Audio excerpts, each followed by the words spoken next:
Now if we click on the stop button, we're going to do a couple of things. Okay, so let's access the stop button using its ID, which is stop button, and let's use the click method as we've done before. So inside this method, we're going to have a function. So we're going to do a couple of things. So first of all, we are going to show the resume and reset buttons.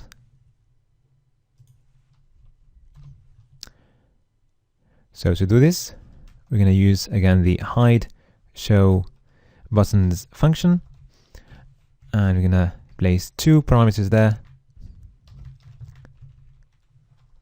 So the first one is the ID of the resume button, and the second one is the ID of the reset button. Okay, and to stop the counter, we're going to need to use the function clear interval and pass the action variable to it. Okay, so clear interval applied to the variable action, where we store the output of the set interval function. Okay, all right, now let's move to clicking on the resume button. So we're going to use the same syntax, more or less. So we are clicking on the resume button,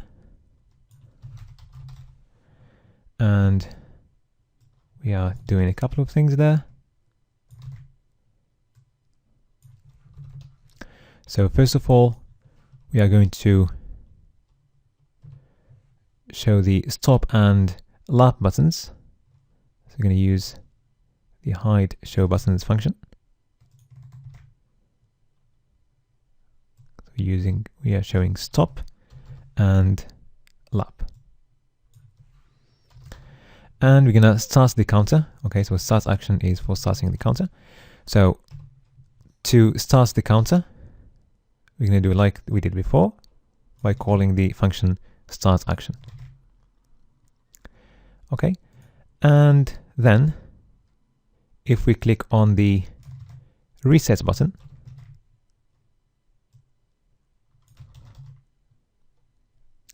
we are going to reload the page.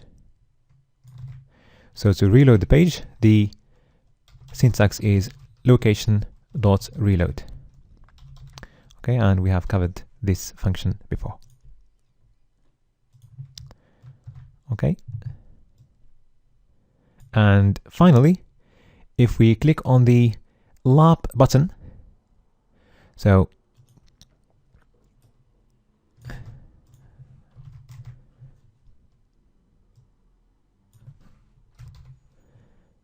we're going to do a few things. So we are going to check if we are in mode on, and if yes, we're going to execute these three actions. Okay, if not, which means that we have just loaded the page, we're not going to do anything.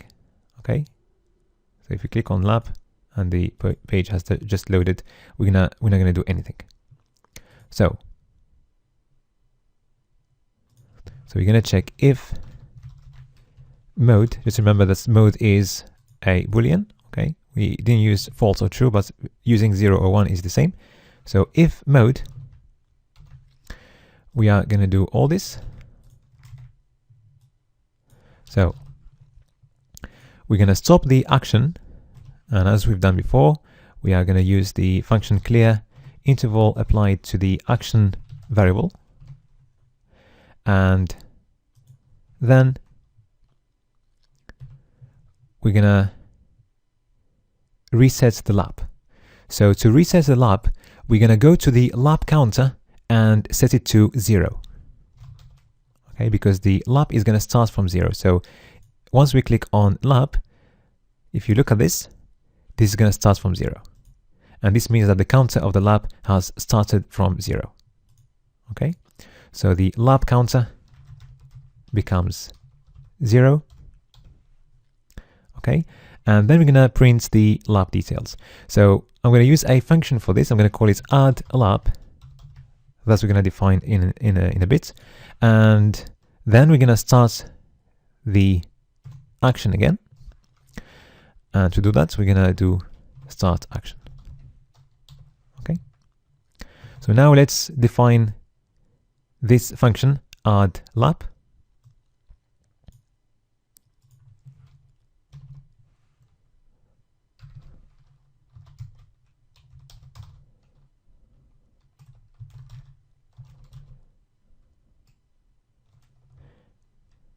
So this function is going to print the lab details inside the lab box.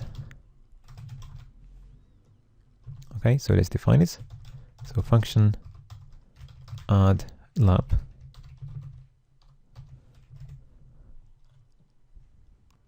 So to start, let's do something really simple. So let's create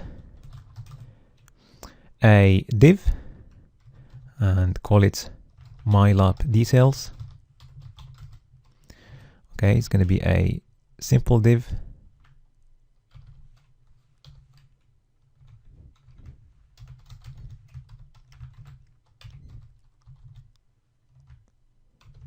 Okay, and let's write something inside the div lab, and let's add this div to the labs box. So you're going to select this div and append it using the append to method. So you're going to need the ID of the labs box. Okay, let's have a look. So the ID is labs.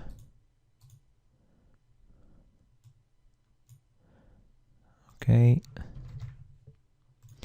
So let's save and try this, make sure it's working. So if we click on lab, so now we can see the new div appearing there. If we click again and again and again, at some point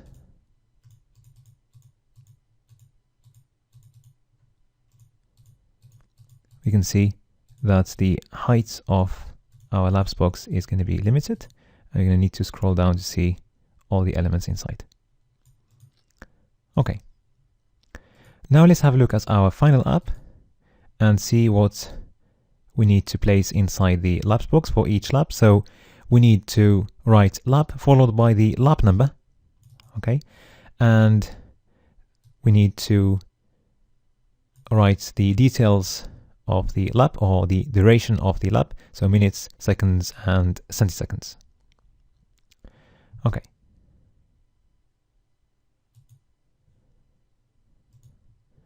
So we're going to change our div.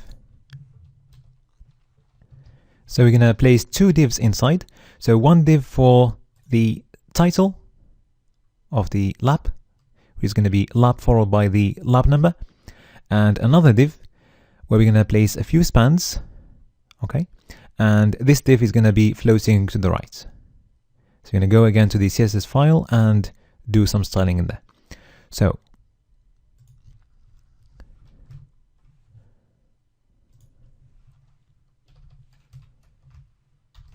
okay, I'm just going to cut this to pieces for readability reasons.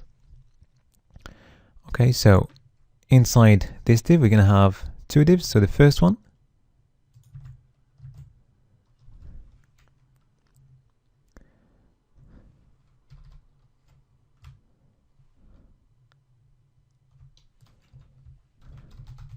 is going to be the title.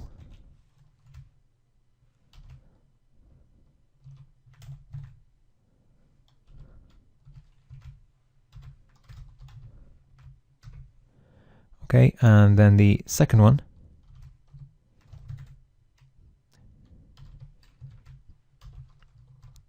is going to be the lab details.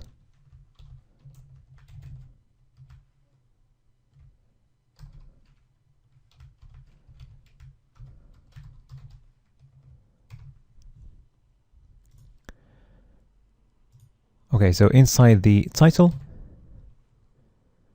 we are going to write lab followed by the lab number. Okay, So that's going to be lap plus the lap number, and for this we're going to use the lap number variable. Okay. And before we do that, at the beginning of the function, we will need to increase the lap number every time by 1. Okay. So for the first lap, the lap number at the beginning equals 0.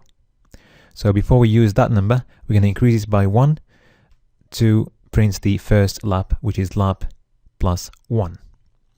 Okay. So that's the title of the lap. Now let's go to the details of the lap. So we want to show the minutes, seconds, and centiseconds. Okay. So inside this div, we are going to have a few spans. Okay. So first span. Inside the span, we're going to write the minutes. And again, we want to format the minutes before we place them here. So we're going to use the format function that we created earlier. And we're going to format the lap minutes. Okay. And we're going to close our span.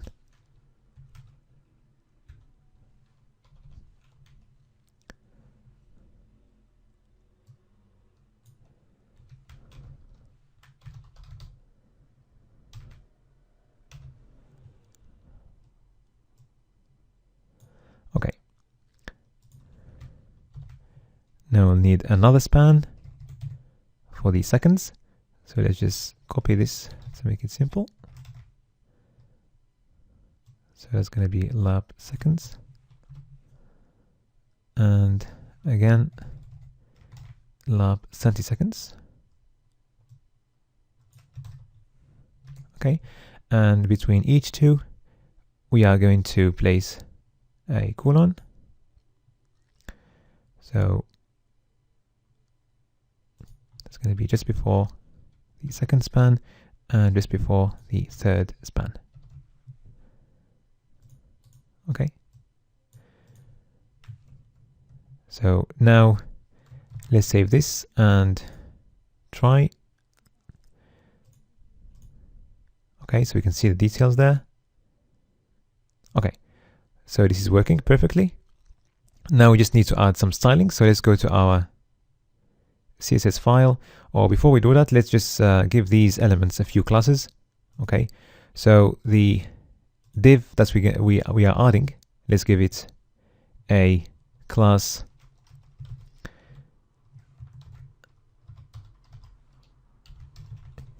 lap. Okay. By the way, I'm using single quotes outside. Okay, so I'm using double quotes inside. If you use double quotes outside, make sure you use single quotes inside. Okay. So let's go to the first div and give it a class lap time title. Okay, and let's go to the second div and give it a class lap time.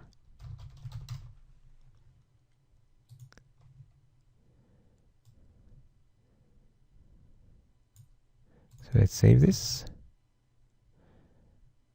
Okay, let's refresh our live preview so that we can see the styling live.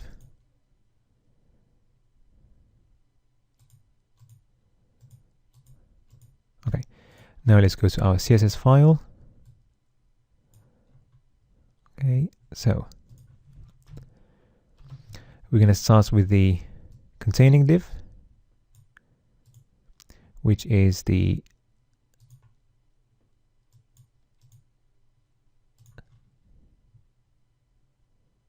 div of class lap. Okay.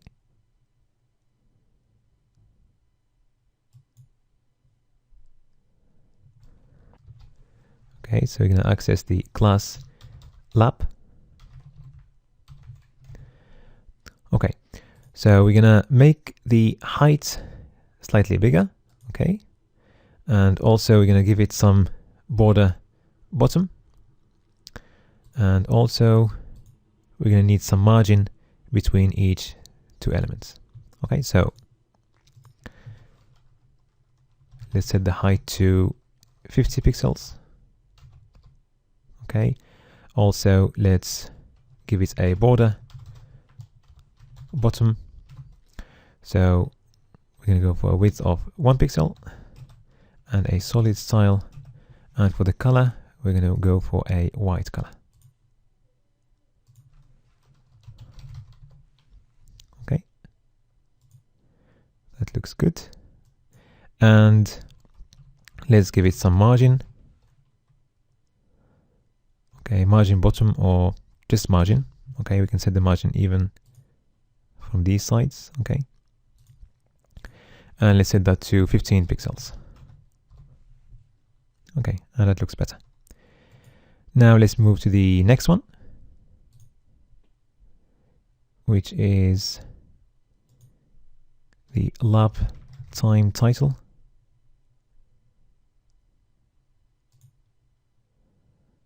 Okay.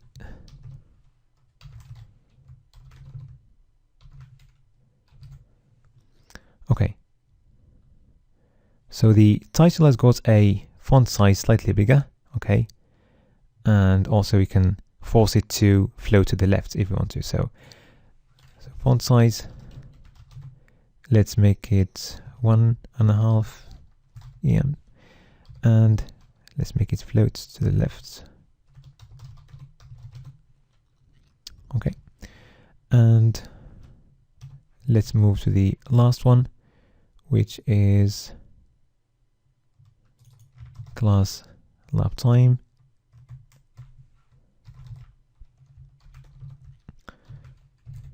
Okay, again we're going to change the font size and we're going to make it float to the right. So let's go for a bigger font size like that, and let's make it float to the right like this. Okay, and that looks really good. Let's save this. Okay, let's refresh the page. Okay, let's try our app.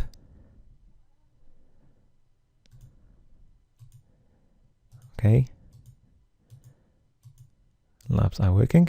If we click on the stop button, it stops. If we resume, it resumes. Okay, if we click on the reset button, it refreshes the page.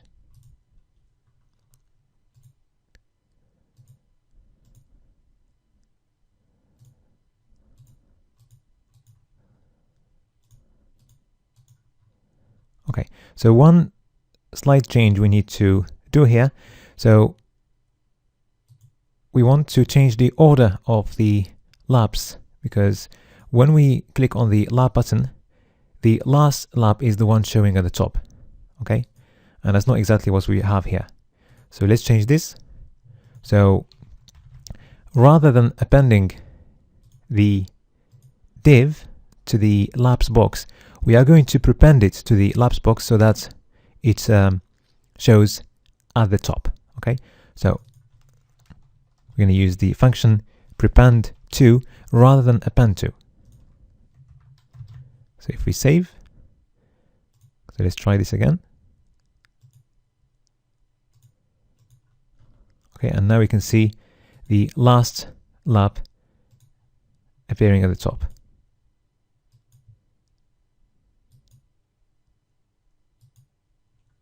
Okay, and our app is complete. Congratulations, you have just created a highly professional app using HTML, CSS, jQuery, and Bootstrap. You had a chance to practice many of the skills you have learned in those chapters. If you created something different, then please share with me and other students. I look forward to seeing you finishing other projects and becoming a highly skilled and professional web developer.